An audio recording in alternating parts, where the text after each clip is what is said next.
एक तरफ प्रधानमंत्री नरेंद्र मोदी सरेंडर करते हुए नजर आए तो दूसरी तरफ राहुल गांधी ने अपना वायदा निभाया। एक ऐसा वायदा जो उन्होंने इस देश से किया था। राहुल ने मोर्चा संभाल लिया और आज की तारीख में पूरी की पूरी कांग्रेस पार्टी इस देश की बेटी के साथ जाकर खड़ी हो गई है। 3 वायदे राहुल गांधी ने उस बेटी के साथ कर दिए हैं, इस देश की बिटिया से कर दिए हैं। लेकिन ये वायदे उन्होंने पहले भी किए थे। क्या कहा था राहुल ने, वो आपको सुनाएंगे और आज कैसे राहुल गांधी अपने उस वायदे पे खरे उतर रहे हैं ये भी आपको बताएंगे। लेकिन उसके साथ ही साथ विश्लेषण तो इस बात का भी कि आज की तारीख में इस देश में जो मौजूदा सरकार है वो कैसे अपने चेलों को बचाने के लिए इस देश की बिटिया के सम्मान को रौंद रही है। नमस्कार, मैं स्वप्निल और आप मुद्दा देख रहे हैं। दोस्तों, आगे बढ़े उससे पहले वही छोटी सी अपील। मुद्दा इन दिनों एक गंभीर आर्थिक संकट से जूझ रहा है और आज के दौर में यह कोई नई बात नहीं है जब बेबाक आवाजों को खामोश कराने के लिए इस तरीके के हथकंडे अपनाए जाएं। एक तरफ हमारे मेन बैंक अकाउंट्स फ्रीज चल रहे हैं तो दूसरी तरफ हमारे 2.5 साल पुराने चैनल को हमसे लंबे समय तक छीन कर रखा गया था। ऐसे में आपसे गुजारिश है, यदि आप चाहें, यदि आप सक्षम हो तो स्क्रीन पर दिख रहे क्यूआर कोड या फिर के नीचे दिख रहे यूपीआई नंबर के जरिए मुद्दा की छोटी छोटी मदद जरूर कीजिएगा। अब आगे बढ़ते हैं और सबसे पहले इस देश से राहुल गांधी ने क्या वायदा किया था, मैं आपको वायदा सुनाना चाहता हूं। सुनिए जरा, राहुल ने आज से बहुत समय पहले क्या कहा था इस देश से। आप मेरी पूरी लाइफ की राजनीति देख लेना, मैं आज की बात नहीं कर रहा हूं। जब तक मैं जिंदा हूं आप लिख के ले लो, अगर किसी भी हिंदुस्तानी पर आक्रमण होगा, चाहे वो कोई भी हो, किसी भी धर्म का हो, मुसलमान हो, हिंदू हो, सिख हो, ईसाई हो, चाहे वो किसी भी जात का हो, दलित हो, पिछड़ा हो, राहुल गांधी वहां आपको उसकी रक्षा करते हुए मिलेगा। जी हां, राहुल गांधी ने पूरे देश से एक वायदा किया था और यह भी बताया था और इस बात को चैलेंज किया था बाकायदा कि मेरी अब तक की राजनीति देख लेना और जब तक मैं जिंदा हूं तब तक की राजनीति देख लेना। इस देश में किसी के ऊपर भी कोई अत्याचार होगा तो मैं वहां पर जाकर खड़ा हो जाऊंगा, उसकी लड़ाई लड़ता नजर आऊंगा। और अब उन्नाव की उस बिटिया की बात जो ना जाने क्या क्या झेल चुकी है, वो पूरी टाइमलाइन भी आपको बताऊंगा। लेकिन उससे पहले मैं चाहता हूं कल की तारीख में जो 3 वायदे राहुल गांधी ने किए, सोनिया गांधी ने किए, वो आपको बता दिए जाए। और जिस समय ये वायदे हो रहे थे ना, उस समय राहुल गांधी की आंखें भर आई थी, सोनिया गांधी की आंखें भर आई थी, वो रो रहे थे। ये मानवता होती है। मैं आपको पहले वो 3 वायदे बता देता हूं। परिवार ने पहले तो ये चाहा कांग्रेस से, सोचिए सरकार भाजपा की है लेकिन एक पीड़ित परिवार को उम्मीद कांग्रेस से है। उन्होंने राहुल से कहा, उस बिटिया ने राहुल से कहा कि सबसे पहले तो हमें एक अच्छा लीगल असिस्टेंस चाहिए, एक अच्छा लीगल असिस्टेंस, ताकि जिसके जरिए वो अपनी कानूनी लड़ाई को आगे बढ़ा सके, कुलदीप सेंगर को फिर से सलाखों के पीछे डाल सके, जिसकी सजा को आज की तारीख में दिल्ली हाई कोर्ट ने निलंबित कर दिया है। उसके अलावा उन्होंने कहा कि कांग्रेस रूल्ड स्टेट आज हिमाचल है, तेलंगाना है, कर्नाटका है, इन तीनों में से किसी एक जगह पर उस परिवार को शिफ्ट किया जाए। और तीसरा, चूंकि आर्थिक स्थिति बहुत अच्छी नहीं है उस परिवार की, तो कम से कम एक नौकरी कि व्यवस्था उसके परिवार में की जाए। ये 3 मांग ही करी उस परिवार ने, और राहुल गांधी ने पता है क्या कहा? बिटिया के सर के पे हाथ रखते हुए कहा कि तीनों वायदे पूरे होंगे। अब मैं आपको उस घटना की तरफ ले जाना चाहता हूं, जो घटना इस देश में एक कलंक के तौर पर देखी जानी चाहिए। दोस्तों, पूर्व विधायक हैं कुलदीप सिंह सेंगर। आजीवन कारावास की सजा हुई थी, 7 साल जेल में रहे हैं। उसके बाद दिल्ली हाई कोर्ट से उनकी सजा सस्पेंड कर दी गई। हालांकि इस फैसले के खिलाफ जो पीड़ित परिवार है वो इंडिया गेट के सामने अपनी मां के साथ धरने पर बैठ गई थी। और मैं सैल्यूट करता हूं इस देश की एक और बेटी को, नाम है योगिता भयाना, परी फाउंडेशन चलाती हैं। वो लगातार उनके साथ बैठी रही। वो 3 लोग ही थे जो बैठे हुए थे। इस पूरे परिवार को इस बात का डर निश्चित तौर पर सता रहा है, और सताना चाहिए भी, क्योंकि अभी जब आप पूरी घटनाक्रम को एक बार याद करेंगे तो आप शॉक्ड हो जाएंगे। और इसलिए मैं कह रहा हूं इस वीडियो में अंत तक इसलिए बने रहिएगा, क्योंकि आज इस उन्नाव केस की पूरी टाइमलाइन आपके सामने में रखने वाला हूं। आलम ये भय का माहौल ये कि आज की तारीख में ये परिवार जब सेंगर बाहर आ चुका है, उसके बाद से चैन की सांस नहीं ले पा रहा। नहीं पता कब क्या हो जाए। अरे, जिस बिटिया के पिता को पुलिस कस्टडी में मार दिया गया हो, जिस केस के चश्मदीद गवाह की संदिग्ध परिस्थितियों में मौत हो गई हो, वो परिवार कैसे सुकून से रह सकता है? आप मुझे बताइए। अब जरा इस टाइमलाइन पे चलिए। कुलदीप सेंगर की राजनीति की शुरुआत से ही मैं आपको जोड़ना चाहता हूं। वो साल था 2000 का। गांव में तय हुआ कि कुलदीप सिंह को गांव का प्रधान बनाया जाएगा। सारे लोग एकमत हो गए। ये माखी नाम का एक गांव है जहां का रहने वाला है कुलदीप सिंह सेंगर।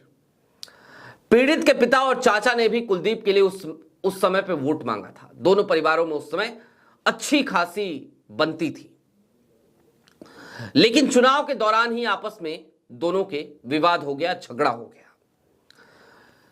जो बिटिया है उसके चाचा ने कुलदीप के भाई अतुल पर हमला किया था। उस समय कुछ बातचीत बिगड़ गई थी, अतुल की पिटाई हुई। इस मामले में कुलदीप ने पीड़ित के चाचा पर अतुल को जान से मारने का मुकदमा दर्ज करवाया था। इसी मामले के बाद से दोनों परिवारों में खटास बढ़ने लगी। साल था 2000, याद कीजिएगा।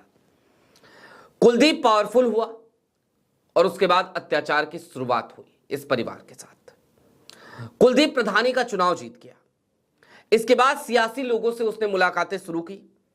इसका असर यह हुआ कि साल 2002 में बहुजन समाज पार्टी ने, यानी कि मायावती की पार्टी ने उसे टिकट दिया। सोचिए, जिस बिटिया पे अत्याचार हो रहा है और दूसरी तरफ सेंगर को टिकट मिलता है। कुलदीप उन्नाव की सदर सीट से चुनाव जीतकर विधायक बन गया। इसके बाद साल आया 2005। उसने अपने रसूख का इस्तेमाल करके छोटे भाई मनोज सिंह को मियागंज ब्लॉक का प्रमुख बनवा दिया। फिर 2007 का साल आया। 2002 के बाद उसने अखिलेश यादव की पार्टी ज्वाइन कर ली। कोई पार्टी छूटी नहीं है, हमाम में सभी नंगे। 2007 में उसने समाजवादी पार्टी ज्वाइन की। माफ कीजिएगा। उसके बाद वो बांगर मऊ से विधायक बनता है। 2012 में भगवंत नगर की सीट से विधायक बनता है। और ये 15 साल 2000 से लेकर 2012, 2015, ये 15 साल जो बीते हैं, इसमें स्थिति एकदम पलट गई थी। कुलदीप सेंगर विधायक था, बड़ा आदमी हो गया था, बड़ा रसूख था, लेकिन दूसरी तरफ पीड़ित का परिवार आर्थिक रूप से कमजोर होने लगा था। पीड़ित के चाचा दिल्ली में रहते हैं, उस समय रहते थे, अब तो जेल में है तिहाड़ में। उनका वहां अपना बिजनेस था। गांव आते थे तो कुलदीप का अलग लेवल उनको नजर आता था। दोनों परिवारों के बीच पहले से भी विवाद था, बीच में फिर से हुआ। इस बार कुलदीप के भाइयों ने पीड़ित के पिता को पीट दिया। 4 जून 2017 पे आ जाइए, 2000 से लेकर 2017 फास्ट फॉरवर्ड। 2017 में पीड़ित लड़की कुलदीप के घर गई थी, साथ में परिवार की एक और लड़की थी। दोनों कुलदीप के घर पहुंचे तो वो लड़की कहीं चली गई। पीड़िता कहती है, सिंगर ने मेरा हाथ खींचा, मैंने विरोध किया तो धमकी दी कि चुप रहो, नहीं तो पूरे परिवार को मरवा दूंगा। इसके बाद मैं डर गई, उसने मेरी इज्जत लूटी। मैं घर आई लेकिन किसी को कुछ नहीं बताया। 11 जून को मुझे घर के बाहर से 5 लोग किडनैप करके उठा ले गए। रास्ते में चलती कार में फिर से मेरी इज्जत लूटी गई। पीड़ित के मुताबिक 10 दिन बाद मुझे औरैया लेकर गए। दूसरी तरफ मेरे चाचा मुझे खोज रहे थे, मेरी गुमशुदगी की रिपोर्ट लिखवाई गई। इसके 10 दिन बाद मुझे बरामद किया गया। औरैया से आने के बाद मुझे महिला थाने में ही 8 दिन रखा गया। पूछा गया कि घर जाओगे कि चाचा के पास जाओगे। मैं इतना डरी हुई थी कि मैंने कह दिया मुझे चाचा के पास दिल्ली जाना है। पूरा परिवार कुलदीप के खिलाफ केस दर्ज करवाने के लिए दौड़ता रहा, लेकिन केस दर्ज नहीं हो पाया। हालांकि जिस माखी गांव की हम बात कर रहे हैं वहीं पर पुलिस थाना था, उसके बाद भी केस दर्ज नहीं हुआ इस बिटिया का। और होता भी कैसे? पुलिस के लोग जिसके दरबार में जाकर लगातार हाजिरी लगाते हो, लगातार वहां पर नतमस्तक होते हो, घुटने टेकते हो, उसके खिलाफ केस कैसे दर्ज हो जाता? तो नहीं हो पाया, नहीं हुआ केस दर्ज। और इसके बाद से क्या हुआ जानते हैं? माफ कीजिएगा अगर मेरी आवाज में आपको ज्यादा तल्खी नजर आए या फिर कि इस पूरी वीडियो के दौरान मैं भावुक हो जाऊं। तो कुलदीप जब ये सारी चीजें हो गई, कुलदीप सिंगर, तो संभावित जो कार्रवाई थी उससे वो डर गया। उसने 3 अप्रैल 2018 को पीड़ित के पिता को पकड़ लिया, पेड़ में बांधा, पीटा और उसके बाद पुलिस को सौंप दिया। 5 अप्रैल को उसके पिता का एक वीडियो सामने आया जिसमें वो कहते हुए नजर आए, मुझे फंसाया गया है, इन लोगों ने मुझे बहुत पीटा है, लेकिन पुलिस उन्हें धक्का देते हुए ले गई और फिर जेल भेज दिया गया। पीड़ित लखनऊ पहुंची और सीएम योगी के आवास के बाहर जब उसने खुद के ऊपर पेट्रोल डालकर आत्मदाह करने की कोशिश करी, उस बिटिया ने अपनी जान देने की कोशिश करी, उसके बाद से ये खबर सुर्खी बनती है। और इन सब के दरमियान क्या क्या होता है जानते हैं? एक एक्सीडेंट की भी कहानी है और एक चश्मदीद के मौत की भी। चश्मदीद जिसका नाम था यूनुस, उसकी मौत संदिग्ध परिस्थितियों में होती है। पहले यह शक जताया जाता है कि उसको जहर देकर मारा गया है, क्योंकि यह वही व्यक्ति था जिसने पीड़िता के पिता को पेड़ से बांधकर पीटते हुए देखा था। यह सीबीआई केस में भी गवाह था और अचानक उसकी मौत हो गई। बिना पोस्टमार्टम के उसका अंतिम संस्कार कर दिया जाता है, जो चश्मदीद गवाह है उसका।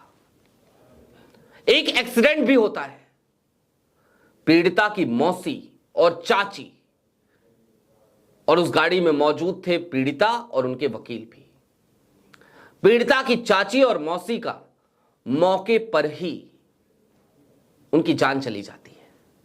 एक ट्रक गलत डायरेक्शन से आते हुए उस गाड़ी से टकरा जाता है। हालांकि चार्जशीट में यही कहा गया कि एक एक्सीडेंट था, लेकिन ट्रक के नंबर प्लेट पर कालिख पुती हुई थी और बहाना यह बनाया गया था कि चूंकि ईएमआईज बाउंस थे, इस वजह से रिकवरी वाले ना पकड़ लें, इस वजह से कालिख पोती गई थी। इस केस को जितनी डीपली, जितने इन डेप्थ जाके आप देखते हैं, आपको शर्म आती है इस देश के सिस्टम पे, इस देश के कानून पे, इस देश के नियम पर,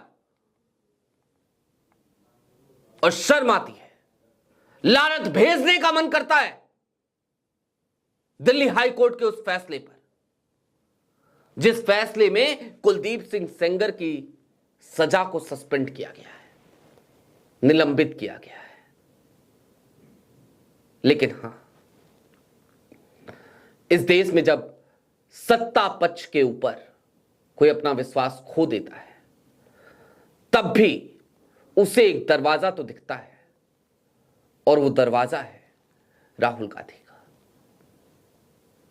सुनहरी बाग रोड का वो बंगला, जहां लोग जाते हैं तो लोगों को लगता है कि कोई सुने ना सुने, वहां सुनवाई जरूर होगी।